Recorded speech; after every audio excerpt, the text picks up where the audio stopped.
ঘরে থাকা সামান্য কিছু উপকরণ দিয়ে মাত্র 5 মিনিটে দারুণ মজার এই নাস্তাগুলা বানিয়ে নেওয়া যায়। ছোট থেকে বড় সবাই অনেক পছন্দ করে এই পিঠাগুলা খাবে। আমি তো প্রথমবার পিঠাগুলা খাওয়ার পরে বুঝতে পারলাম অনেক মজার একটি পিঠা। তাই সবার সাথে পিঠা রেসিপিটি শেয়ার করলাম। আশা করি আপনাদের কাছে ভালো লাগবে। কিভাবে এই পিঠাগুলা বানিয়ে নিলাম তাহলে সবাই চলেন পুরোটা ভিডিও দেখে আসি। বিসমিল্লাহির রহমানির রহিম। সবাইকে আসসালামু আলাইকুম। Hello viewers, welcome to my channel Mim moms vlog. কেমন আছো সবাই? আশা করি তোমরা যেখানে আছো সবাই ভালো আছো। আলহামদুলিল্লাহ আমিও ভালো আছি। চলে আসলাম প্রতিদিনের মতোই আজকে আবার একদম ভিন্নভাবে আরও একটি ভিডিও নিয়ে। আশা করি তোমাদের কাছে ভালো লাগবে। ভালো লাগলে একটা লাইক দিয়ে সবাই আমার পুরাটা ভিডিও জুড়ে থেকে যেতে পারো। আজকে আমি যে পিঠাগুলো তৈরি করে নিব, পিঠাগুলার প্রথমে উপকরণ লাগবে আমার আটা। একটি বাটির মধ্যে 1 কাপ আটা নিয়ে নিলাম। 1 কাপ আটার মধ্যে 2 চামচ চিনি দিয়ে দিলাম।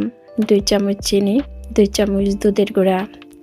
আপনারাও চেষ্টা করবেন দুধের গুঁড়াটা দেওয়ার জন্য। দুধের গুঁড়াটা দিলে খাবারের টেস্টটা ভালো আসবে।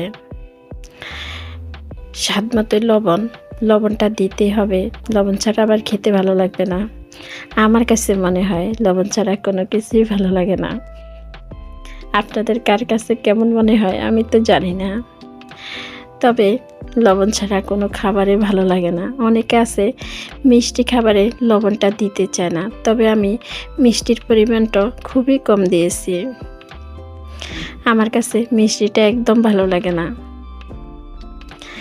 একটি ডিম দিয়ে দিলাম। একটি ডিম দিয়ে অল্প অল্প করে পানি দিয়ে একটা পাতলা ব্যাটার তৈরি করে নিতে হবে। ব্যাটারটা এমনভাবে তৈরি করে নিতে হবে যেন ভিতরে কোনো দলা না থেকে যায়। একটা কাঁটা চামচ দিয়ে ভালো করে আমি মিশিয়ে নিলাম।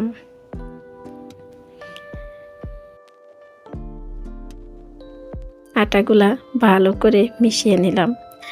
আমার মিশানো হয়ে গেছে। কোনো রকম কোনো দলা থাকা যাবে না। এবার আমি আটাগুলা চেলে নেব। একটা চাকরির মধ্যে রেখে আমি আটাটা দিয়ে দিলাম। এই যে খুবই সুন্দর। যদিও একটু দলা থাকে, চাকনিতে চেকে নিলে হয়ে যাবে। আমি আটাটা চেলে নিলাম, হয়ে গেছে। এবার আমি একটি পলি ব্যাগ নিয়ে আসলাম। এই যে পলি ব্যাগটার আমি ভালো করে ধুয়ে টিস্যু দিয়ে মুছে নিলাম। এবার পলিথিনের ভিতরে আমার আটার ব্যাটারটা আমি দিয়ে দিব। চুলার মধ্যে একটি প্যান বসিয়ে দিয়ে প্যানের মধ্যে পরিমাণ মতো তেল দিয়ে দিলাম। তেলটা আমি আগে থেকে গরম করে নিলাম। তেলটা কিন্তু বেশি গরম করা যাবে না, আবার ঠান্ডা তেলও দেওয়া যাবে না। এমনভাবে তেলটা গরম করে নিতে হবে, পুড়ে যেতে পারে। এবার পলিথিনের কোনা আমি কেচি দিয়ে একটু ফুটা করে নিলাম।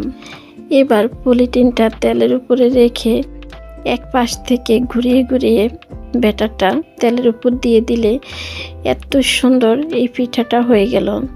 এবার আমি পিঠাগুলো 4 ভাঁজ করে নিলাম। 4 ভাঁজে খুবই সুন্দর দেখাচ্ছে। এবার চুলার আঁচটা কমে রেখে একটু লাল করে ভেজে নিতে হবে। আমি কিন্তু এই প্রথমবার এভাবে পিঠা বানিয়ে নিলাম। প্রথম পিঠা আমার অনেক সুন্দর হয়েছে।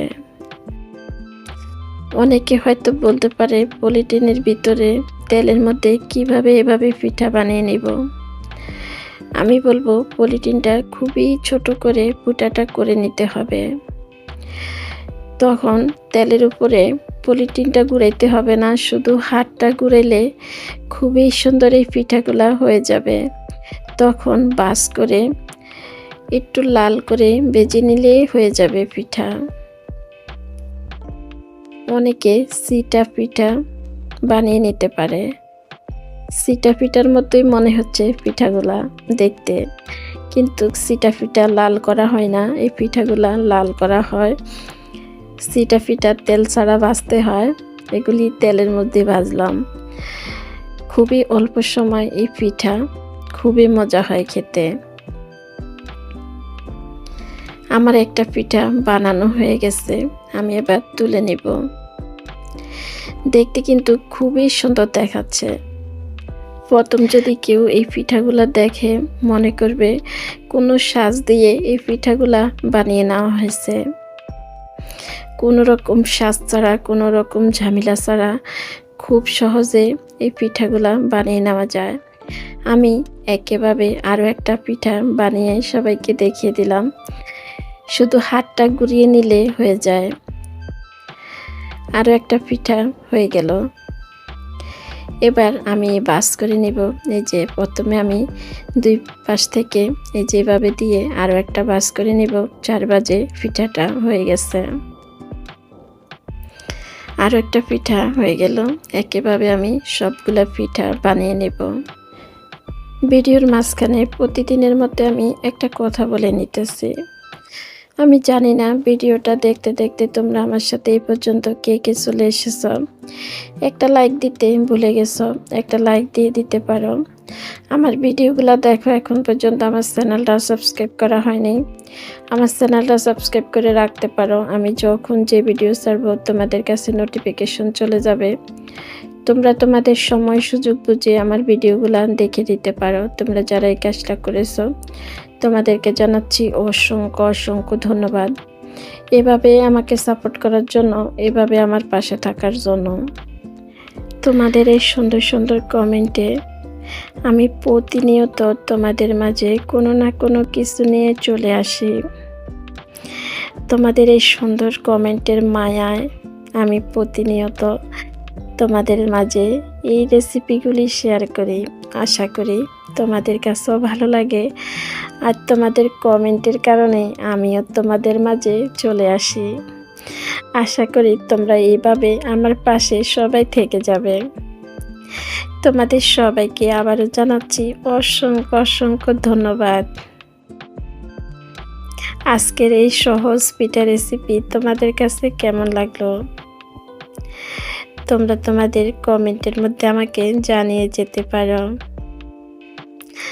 কার কার এই পিঠাগুলা খাওয়া হয়েছে তাও কমেন্টে জানিয়ে যেতে পারো। যাদের এখন এই পিঠাগুলা খাওয়া হয়নি একবার বানিয়ে খেয়ে দেখতে পারো, অনেক মজা হয়। লাইক দিতে ভুলে গেছো যারা, একটা লাইক দিয়ে দিতে পারো। তাহলে আজকের মতো আমি এখানে বিদায় নিলাম। তোমরা সবাই ভালো থাকো, সুস্থ থাকো। দেখা হবে, কথা হবে পরবর্তী ভিডিওতে। ওই পর্যন্ত তোমরা সবাই ভালো থাকো। সবাইকে আল্লাহ হাফেজ। আসসালামু আলাইকুম।